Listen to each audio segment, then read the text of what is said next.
Kekalahan timnas Indonesia yang tidak sportif dari tuan rumah Qatar, dengan bantuan kepemimpinan wasit Nasrullah asal Tajikistan. Serangan netizen Indonesia bahkan disorot banyak media asing. Bagaimana tidak, baru satu hari usai pertandingan, lebih dari 700.000 komentar menohok netizen Indonesia, menyerbu akun Instagram pribadi wasit asal Tajikistan tersebut. Saking gilanya, sampai media asing banyak yang terkaget-kaget. Bisa dibayangkan, dengan hitungan jam saja, hujatan sebanyak 700.000 lebih.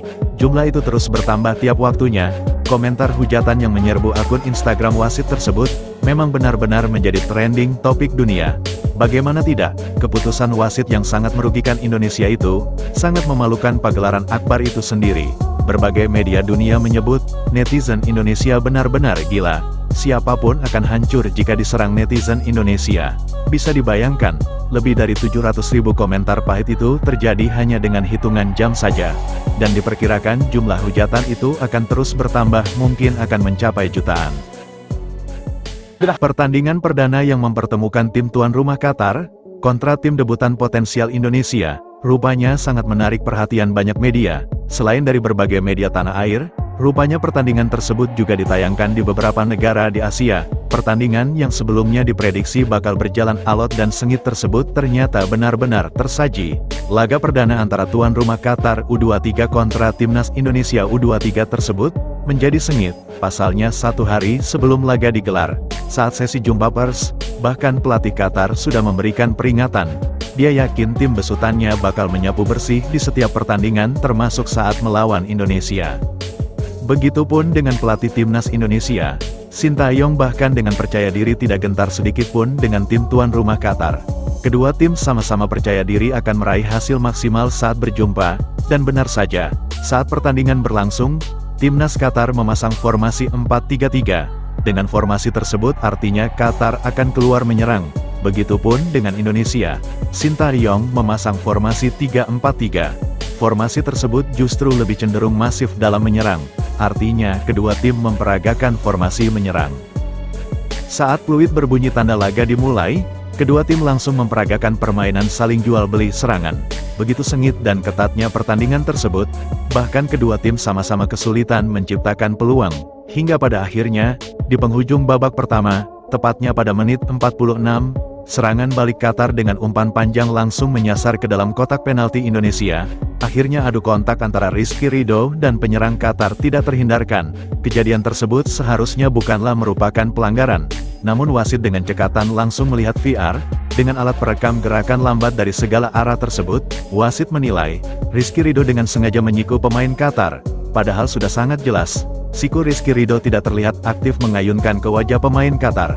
Namun wasit Nasrullah asal Tajikistan tersebut, tidak segan-segan langsung menunjuk titik penalti sekaligus kartu kuning untuk Rizky Ridho.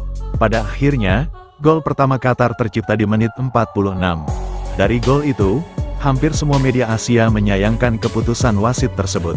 Mengingat, pergerakan tangan Rizky tidak menunjukkan aktif untuk mengayunkan ke wajah lawan. Di babak pertama skuad Garuda tertinggal 1-0 melalui gol penalti di menit 46, berlanjut di babak kedua, dalam keadaan tertinggal 1-0 oleh tuan rumah, membuat Sintayong langsung meningkatkan intensitas serangan, dengan mengganti sejumlah pemain bertahan yang bernaluri menyerang. Di babak kedua, tuan rumah Qatar benar-benar mendapat serangan bertubi-tubi dari Indonesia. Selain tertekan dengan serangan demi serangan yang Indonesia lakukan begitu masif, membuat para pemain Qatar tak kuat meladeni permainan cepat Indonesia. Hal itu membuat beberapa pemain Qatar kehabisan nafas, bahkan 3 pemain Qatar mengalami cedera. Hal itu sebab kelelahan meladeni permainan cepat dan dengan intensitas tinggi Indonesia, membuat para pemain Qatar mengalami kram parah yang membuat para pemain Qatar tak sanggup berdiri dan tak mampu melanjutkan pertandingan. Timnas Indonesia U23 dengan pengalaman bermain di level senior, serta percaya diri tinggi untuk menatap laga tersebut datang untuk melumat Qatar, rupanya hanya menjadi impian belaka. Pasalnya, permainan yang sepenuhnya dikendalikan oleh skuad Garuda, namun hasilnya justru nihil. Bagaimana tidak, tepat pada menit 50 Ivar Jenner mendapat kartu kuning yang kedua kalinya. Kartu kuning pertama dan kartu kuning kedua Ivar Jenner, keduanya merupakan kartu kuning yang disebut tak masuk akal. Padahal, andai saja wasit asal Tajikistan tersebut melihat VR, tidak ada sama sekali pergerakan Ivar Jenner yang berpotensi mendapat kartu. Pada menit 50, Ivar Jenner mendapat kartu merah. Bermain dengan 10 orang di awal babak pertama, ternyata tidak membuat timnas Indonesia lemah dan juga tidak membuat Qatar lebih kuat.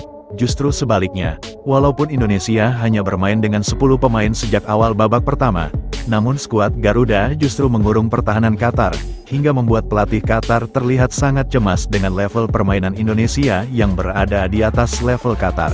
Dengan 10 pemain, namun begitu masifnya serangan Indonesia ke jantung pertahanan Qatar, membuat para pemain Qatar kewalahan hingga tak mampu berdiri dan akhirnya cedera kram berat. Petaka kembali datang untuk skuad Garuda pada menit 55, tepat 5 menit setelah Ivar diusir dari lapangan. Terjadi pelanggaran pemain Indonesia di dekat kotak penalti. Tendangan bebas pemain Qatar mampu dimanfaatkan hingga menjadi gol kedua pada menit 55. Setelah kemasukan 2 gol, Indonesia semakin bermain lepas. Bahkan kiper Indonesia kerap naik hingga ke tengah lapangan, dengan 10 pemain. Namun Indonesia benar-benar bermain total football, dengan menyerang tuan rumah Qatar secara masif.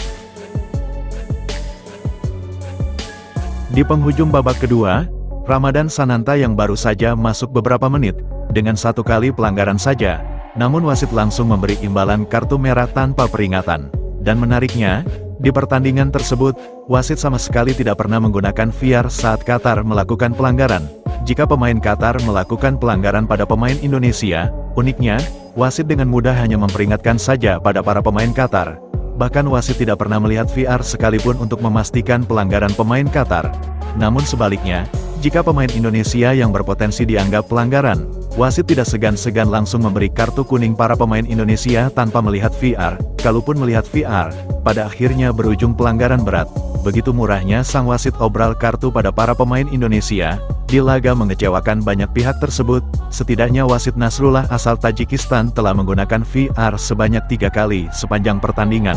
Dan menariknya, penggunaan VAR sang wasit, seluruhnya hanya untuk memutuskan hukuman berat para pemain timnas Indonesia. Dari hasil pertandingan yang dipimpin oleh wasit kontroversial itulah, hampir banyak media seluruh Asia justru respek pada skuad muda Indonesia yang dianggap bermain jauh lebih baik. Jika ada kontak atau benturan, hal itu terjadi sewajarnya yang tidak patut jika harus mendapat kartu merah 2 kali. Tentu benturan tetap akan terjadi, begitupun dengan para pemain Qatar. Begitu banyak pelanggaran para pemain Qatar, namun presentasinya jauh lebih banyak hanya diberi peringatan saja. Dari hasil kekalahan timnas Indonesia tersebut, menariknya, walaupun Qatar menang dengan skor 2-0 yang disebut kemenangan Qatar merupakan kemenangan yang sangat kotor. Bahkan, banyak media Asia yang takjub dengan permain total football timnas Indonesia. Walau hanya bermain dengan 9 pemain, sebab 2 pemain Indonesia diganjar kartu merah kontroversial. Namun Indonesia benar-benar membuat tuan rumah Qatar sampai tak mampu berkutik di hadapan skuad Garuda. Bahkan di banyak media asing mengatakan, jika bukan karena bantuan wasit yang memberi 2 kartu merah dan hadiah penalti, besar kemungkinan Qatar akan dipermalukan Indonesia, mengingat permainan timnas Indonesia jauh lebih mendominasi. Dari banyaknya dukungan berbagai pihak, hingga beberapa bukti rekaman video yang sangat jelas, bahwa wasit berpihak sebelah. Bahkan Ketua Umum PSSI sudah resmi melayangkan protes ke AFC untuk yang kedua kalinya. Protes Indonesia yang pertama terjadi saat Indonesia dikalahkan Irak di Piala Asia tahun lalu. Di pertandingan tersebut, wasit juga terlihat jelas berpihak pada Irak.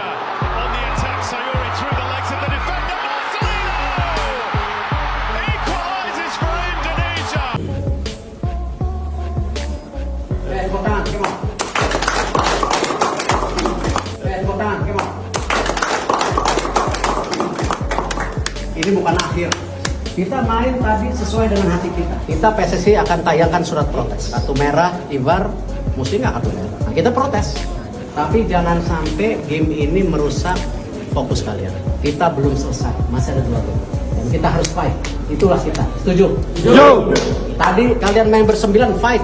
11 harus bisa fight. Dan kalian lihat seluruh rakyat Indonesia itu lihat netizen, sosial media, semua sama kita. Same thing, all the netizen, all the media is all behind us. But we still have 2 games. Come on.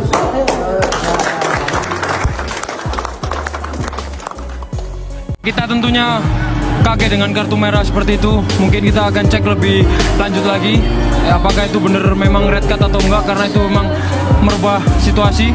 Dan tentunya untuk penalti di babak pertama, apakah itu benar-benar 100% penalti, kita akan cek lagi. Terima kasih. Kasih simpel aja udah Mas. 들이 그런 어이없는 경기는 축구 경기가 아니라 그냥 동네에서 코미디 경기다. 저는 이렇게 생각하기 때문에 아무리 홈팀한테 어드밴티지를 주더라도 해도 너무했다.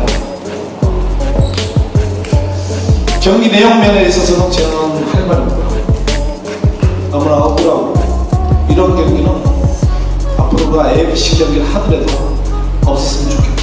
그래야 우리 AFC 아시아 축구가 더 발전할 수 있게 저는 좀 기대해보고 싶습니다. Sebelum meninggalkan tayangan ini, silakan Anda subscribe channel YT Real ini, agar Anda terus mendapatkan berita perkembangan serta informasi jadwal pertandingan Timnas Indonesia selanjutnya. Sampai jumpa di tayangan berikutnya, bye YT Real.